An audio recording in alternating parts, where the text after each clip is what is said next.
मैं मोहम्मद नाजिम, इंचार्ज प्रधानाध्यापक, उच्च प्राथमिक विद्यालय नगला पूर्वा कंपोजिट। आज हम विज्ञान विषय में जो पार्ट है पदार्थ की संरचना एवं प्रकृति, उसका रिवीजन करने जा रहे हैं। आज हम इसको एक्सपेरिमेंटली करके सीखेंगे। इस पार्ट के अंदर, इस इकाई के अंदर एक टॉपिक है, एक अम्ल एवं क्षारक की पहचान करना। तो अम्ल एवं क्षारकों की पहचान किस प्रकार से की जाती है, आज हम ये सीखेंगे और साथ ही साथ करके भी देखेंगे। तो अम्ल एवं क्षारक की पहचान किस तरह से होती है, तो ऐसे पदार्थ जो अम्लों की और क्षारकों की पहचान करने के काम में आते हैं, ऐसे पदार्थों को विज्ञान की भाषा में सूचक कहा जाता है, इंडिकेटर्स कहा जाता है। तो अम्ल और क्षारक की पहचान करने के लिए हमारे पास सूचकों का होना आवश्यक होता है। सूचक दो प्रकार के होते हैं, एक जो प्रकृति में उपलब्ध हैं और एक वो जो रासायनिक रूप से उपलब्ध हैं, केमिकली फॉर्म्ड हैं, केमिकली प्रिपेयर्ड हैं।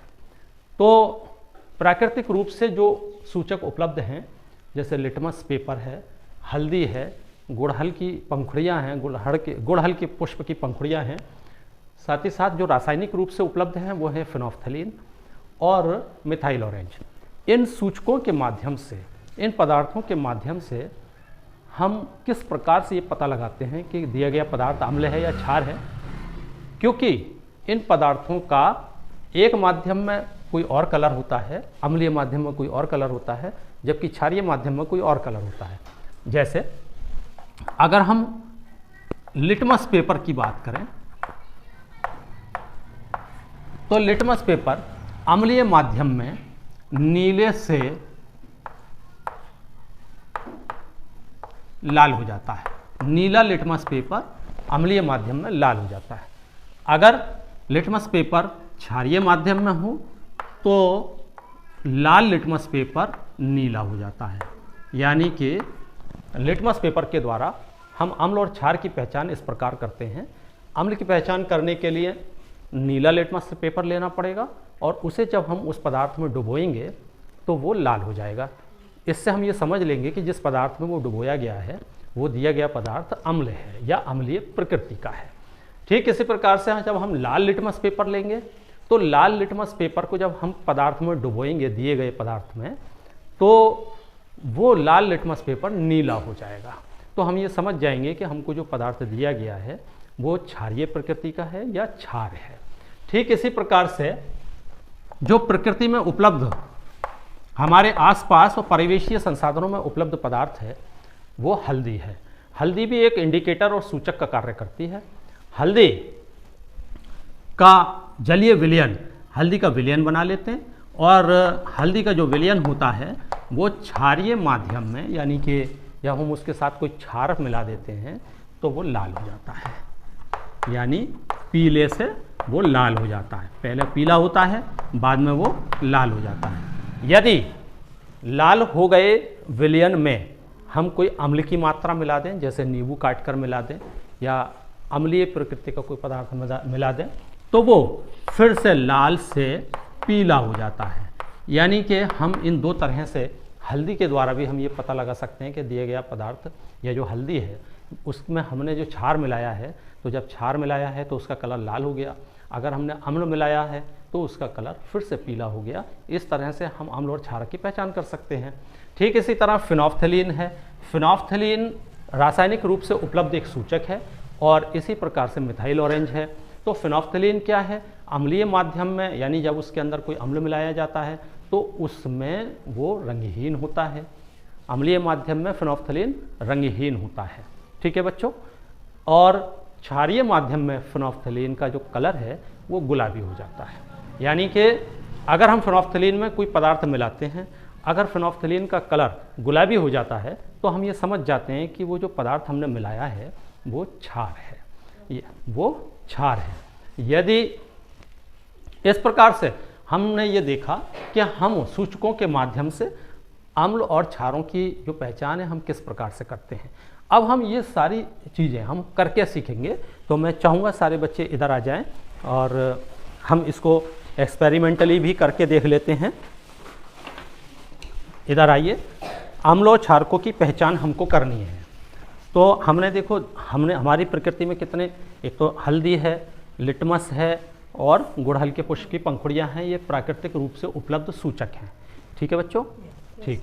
इसके अलावा रासायनिक रूप से हमने उदाहरण बताया, एक फिनोल्फ्थलीन है और इसके और मिथाइल ऑरेंज है। फिनोल्फ्थलीन का कलर भी इसे, ये सारे सूचक ऐसे होते हैं कि इनके अम्लीय माध्यम में एक कलर होते हैं जबकि क्षारीय माध्यम में दूसरे कलर होते हैं। जैसे मिथाइल ऑरेंज है तो मिथाइल ऑरेंज को अगर अम्लीय माध्यम में मिलाएंगे, अम्लीय माध्यम में मिथाइल ऑरेंज का जो कलर है वो लाल होता है और क्षारीय माध्यम में मिथाइल ऑरेंज का कलर पीला हो जाता है ना। तो ये जो कलर के चेंजिंग के द्वारा, कलर के परिवर्तन के द्वारा हमें ये पता लग जाता है कि पदार्थ अम्लीय है या पदार्थ क्षारीय है। ठीक है ना। तो अब हम देखेंगे पहले थोड़ा सा इसमें, देखिए ये हमने हल्दी ली है, हल्दी को हमने इस बीकर में डाला है और बीकर में डाल के इस हल्दी का हमने एक विलयन बना लिया है। थोड़ा पानी मिला दीजिए इसमें ताकि इसका विलयन बन जाए।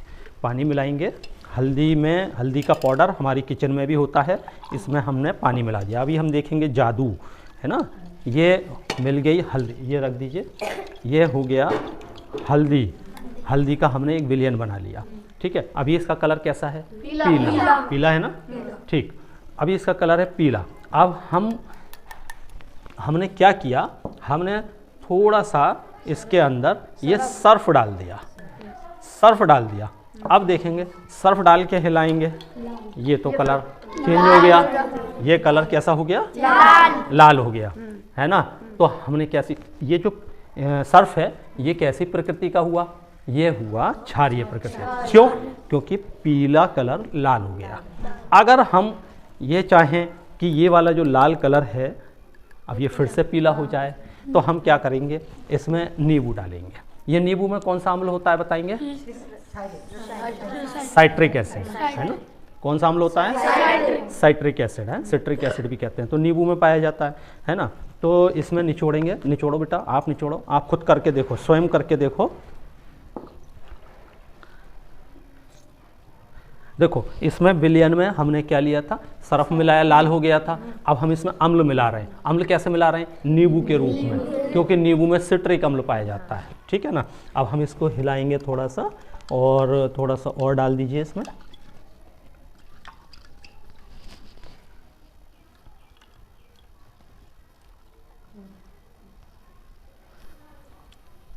ठीक है, डालते रहिए।